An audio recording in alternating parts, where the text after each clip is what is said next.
جن کے ماں باپ حیات ہیں دعا کریں کہ ان کے ماں باپ کا سایہ ہمیشہ ان کے اوپر رہے. لیکن ماں باپ سے بڑی نعمت نہیں ہوتی. اور جن کے انتقال کر کے ان سے پوچھیں چاہے وہ عمر کے کس بھی حصے میں ہوں.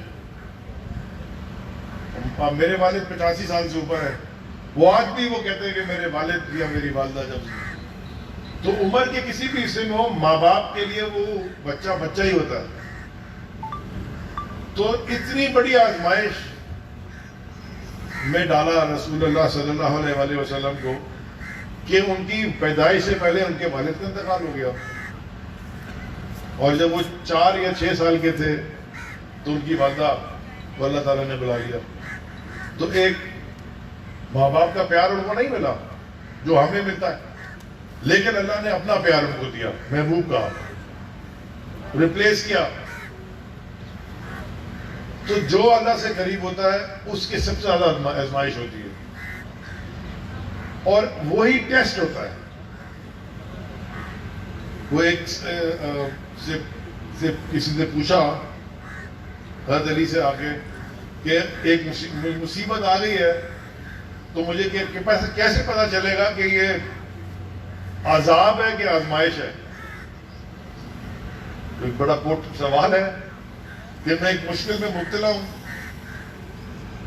یہ مجھے کیسے پتا کہ یہ میرے پہ اللہ کا عذاب ہے کہ اللہ مجھے میری آزمائش کر رہا ہے, میرے سے امتحان لے رہا ہے. اس کا جواب بڑا آسان تھا, جو مشکل آپ کو اللہ سے دور کر دے وہ عذاب ہے, اور جو مشکل آپ کو اللہ سے قریب کر دے وہ آپ پہ آزمائش ہے. ایک اور قصہ سنا کے پھر میں ایک آدمی آیا, اس نے کہا کہ جی میں ایتھیسٹ ہوں, مجھے اللہ میں یقین نہیں ہے, مجھے بتائیں کہ اللہ کہاں ہے. آپ کہہ رہے ہیں اللہ ہے, مجھے اللہ پہ یقین کرائیں. تو انہوں نے سے پوچھا کہ تم کیا کرتے ہو؟ انہوں نے کہا میں تاجر ہوں. انہوں نے کہا کیسے تجارت کرتے ہو؟ زمین سے کہ سمندر پہ؟ اس نے کہا جی سمندر سے کرتے. تمہارے پاس کشتی ہے؟ اس نے کہا جی کشتی ہے, یہاں سے مال بھرتا ہوں, سمندر پار جاتا ہوں, وہاں سے مال لے کے یہاں آتا ہوں. اس زمانے میں بارٹر ہوتی تھی زیادہ. انہوں نے کہا اچھا, تو کبھی تم کسی کشتی میں کبھی مشکل میں پھنسے؟ انہوں نے کہا ہاں, ایک دفعہ طوفان آیا تھا. تو طوفان میں کیا ہوا؟ انہوں نے کہا جی میری کشتی ٹوٹ کے ڈوب گئی اور میرا سارا مال بھی ڈوب گیا. انہوں نے کہا اچھا, پھر تم کیسے بچے؟ اس نے کہا میں جب پانی کے اوپر سے نکلا تو ایک کشتی کے ٹوٹے ہوئے لکڑی کا تخت تھا, ایک حصہ, میں نے اس کو پکڑ لیا اور اس کو پکڑ کے میں نے اس کو چھوڑا نہیں. طوفان جب ختم ہو گیا تو وہ مجھے تختہ ساحل کے کنارے لے آیا. اس تختے نے میری جان بچائی. تو انہوں نے پوچھا کہ جب تختہ تم نے پکڑا تو تم نے کیوں تختہ پکڑا؟ انہوں نے کہا جی تختہ میں نے اس لیے پکڑا کہ مجھے ایک اندر سے آواز آ رہی تھی کہ تختہ پکڑ کے رکھو گے تو ڈوبو گے نہیں. تو انہوں نے کہا وہ امید تھی. اس نے کہا مجھے امید تھی کہ میں بچ جاؤں. تو انہوں نے کہا یہ اللہ کی بات, یہ ہے امید. تو امید اگر آپ رکھیں گے, کوئی دنیا میں چیز امپاسبل ہے. ابھی ڈاکٹر صاحبہ نے پورا ایک میرا شجرہ تاریخ پتہ نہیں سنا دیا. ہم نے خان صاحب سے ایک بڑی زبردست جو بہت ساری چیزیں سیکھی, جو ایک چیز یہ سیکھی ہے کہ ہارتا وہ ہے جو ہار مان لیتا ہے, کبھی گیو اپ نہیں کرنا ہوتا. انہوں نے بتایا میں 4 الیکشن آ رہا ہوں, مجھے ذرا بتا دیں کہ 4تھا الیکشن آنے کے بعد کون بے وقوف آدمی 5واں الیکشن لڑنے جاتا ہے, تو ایک میں چلے جاتے ہیں, اور اگر کوئی 2 ہو گیا تو بس اللہ خیر سے. پریزیڈنٹ آف پاکستان ڈاکٹر عارف الوی بھی 96 میں آ رہے تھے, پھر 2002 میں بھی آ رہے تھے, پھر 2013 میں بنے 2 وہ بھی ہار کے پھر بھی انہوں نے گیو اپ نہیں کیا. یہ جو یہاں تک پہنچے تھے نا, یہ اس میں بڑی سٹرگل تھی. بڑے اچھے لوگ ہم نے لوز کیے, بہت اپنے ذات سے بڑی چیزیں لوز کی, بزنسز لوز کی, بٹ وہ ایک سٹرگل تھی. وہ اس لیے کبھی سٹرگل نہیں تھی کہ میں کوئی وزیر بن جاؤں, میری کوئی اوقات نہیں ہے, مجھے کسی نے ووٹ نہیں دیا. سٹرگل جو تھی وہ تھی عمران خان کو وزیر اعظم بنا کے. مجھے وزیر بننے کی سٹرگل نہیں تھی, مجھے ووٹ نہیں دیا, ووٹ ٹکٹ مجھے عمران خان نے دیا, ووٹ لوگوں نے عمران خان کو دیا. مجھے نہیں ووٹ دیا. اور ڈاکٹر صاحب نے بات کی کہ یہ پہلا شخص پولیٹیکل لیڈر ہے جس نے یہ ڈیٹا آپ کو دینا شروع کیا, میل نیوٹریشن کا ڈیٹا دیا اور جو بھی بیماریاں ہیں ساری, اور وزیر اعظم بننے سے پہلے ہسپتال بنا دیے, اور وہ بھی ایک بڑی بیماری ہے کینسر جس کو ٹریٹ کرنے کے لیے. نا امیدی نہیں دکھائی, وہاں بھی مشکلات تھیں کہ نہیں بن سکتا, کئی دفعہ آپ نے اپنے قصے سنے, پیسے نہیں ہیں نہیں بن سکتا, لیکن نا امیدی نہیں تھی. تو اکثر میں یہ ہمارے چیئرمین صاحب بیٹھے ہیں پورٹ قاسم کے,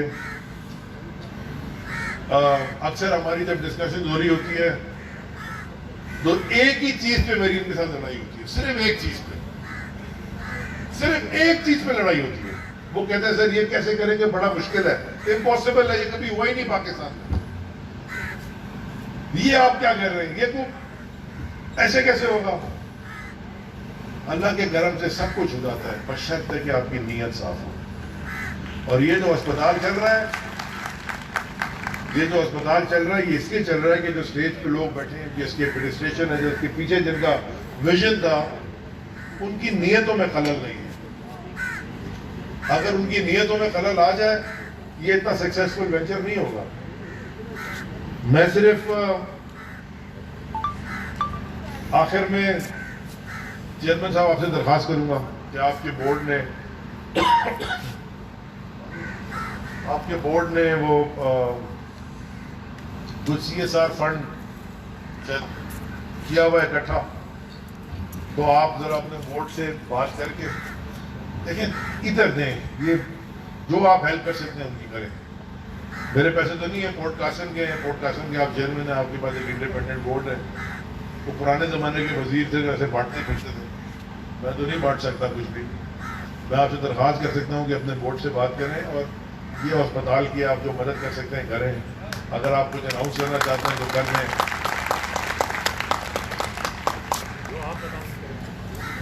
آپ بتا دیں کیا اناؤنس کرنا ہے, میں کر دیتا ہوں. میں تو نہیں کروا لیں, ادھر آگے ابھی میں کرواتا ہوں ان سے. آپ سوچ لیتی دیر آپ نے کیا اناؤنس کرنا ہے, وہ بھروسہ نہیں ہے آپ کو. یہ بھی کمال ہو گیا. کوئی بات نہیں, سب گھروں میں یہ ہوتا ہے. تو یہ میں خاص طور پہ جو ہماری پیچھے مڈ وائف بیٹھی ہیں, کہ میں آپ کا خاص طور پہ گورنمنٹ آف پاکستان کی طرف سے بلکہ پوری پاکستان کی قوم کی طرف سے شکریہ ادا کرنا چاہتا ہوں کہ آپ ایک میرا مطلب معجزہ بند ہو گیا, بجلی چلے گئی ہے پاکستان میں آ گئی.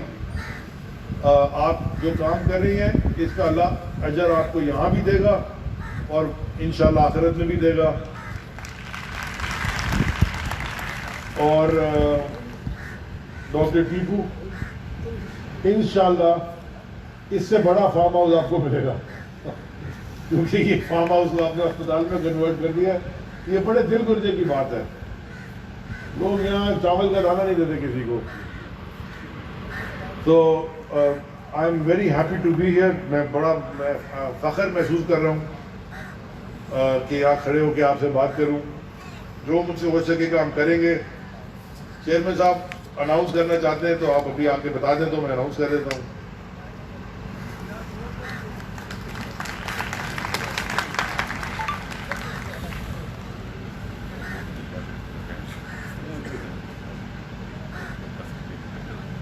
چیئرمین صاحب نے 10 ملین اناؤنس کر دیے پینڈنگ بورڈ اپروول رکھتے.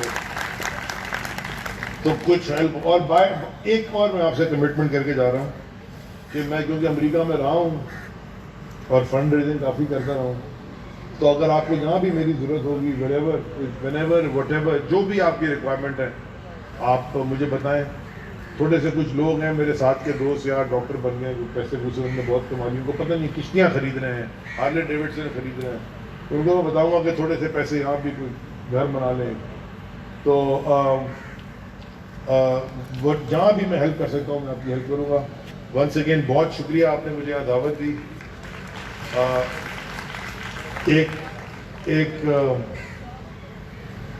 ایک گزارش کے ساتھ کہ دوبارہ پھر بلا لیجیے گا, بغیر فنکشن کی بھی بلا لیجیے گا.